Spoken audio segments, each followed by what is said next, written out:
Kinumpirma mismo ni Brian Windhorst na ititrade na ng Phoenix Suns itong si Kevin Durant sa pagsapit ng off-season. Sa ating mga nagdaang balita patungkol kay Kevin Durant mga idol, marami nang namumuong issue patungkol sa kanya at sa Phoenix Suns. Unang-una noon yung pag-attempt ng Suns na siya i-trade.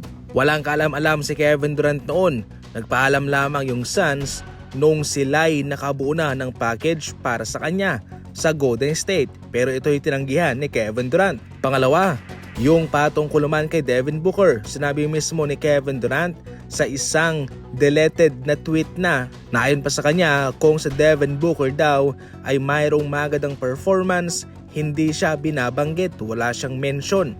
Samantalang kung nagkakaroon ng bad performance sa Devin Booker, siya naman yung sinisisi. Pangatlo, umabot rin sa punto mga idol na sa isa sa mga laban ay hindi siya nakahawak ng bola sa loob ng 5 minuto. Hindi siya pinapasahan. Sa podcast ni Draymond Green, sinabi mismo ni Kevin Durant na ang dahilan ng hindi niya pag-agree sa trade ay dahil ayaw niyang mai-trade sa kalagitnaan ng season.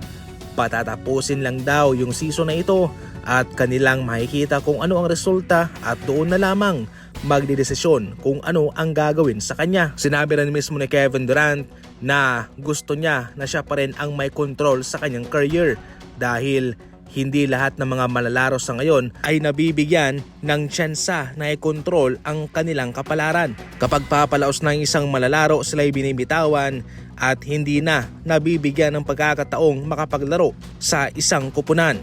Eto mga idol, ang mga kupunang po pwedeng bagsakan ni Kevin Durant. Unang-una yung Golden State Warriors. Handa pa rin naman ang Warriors na magkaroon ng reunion sa kanya. Sa off-season, mayroong pagkakataon ng Warriors na makuha ulit siya. Pero ito ho'y palaisipan kung ano ang kanilang gagawing solusyon sapagkat mayroon silang Draymond Green, Stephen Curry, and Jimmy Butler.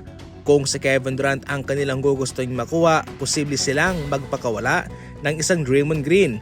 Yung Rockets naman ay interesadong i-pursue itong si Kevin Durant. Ang Dallas Mavericks gusto silang bumuo ng Big 3, si KD, si Kyrie Irving at si Anthony Davis. Yung Miami Heat naman ay interesado sila. Pwede nilang i-move si Andrew Wiggins para sa package na kanilang ipapadala sa Phoenix Suns. Yung Spurs mga idol, kasali rin sila sa usapan pero mababa lang yung kanilang tsansang makuha si KD. Marami ang gustong makuha si KD pero kung ating ilalagay sa pagiging contender na kupunan, malamang sa alamang ay nasa Golden State Warriors lang, Miami Heat at yung Dallas Mavericks ang makapagbibigay sa kanya ng tsansang mag-compete for championship. Malabo rin namang pumunta si Kevin Durant sa isang kupunan na bata at nagre-rebuild.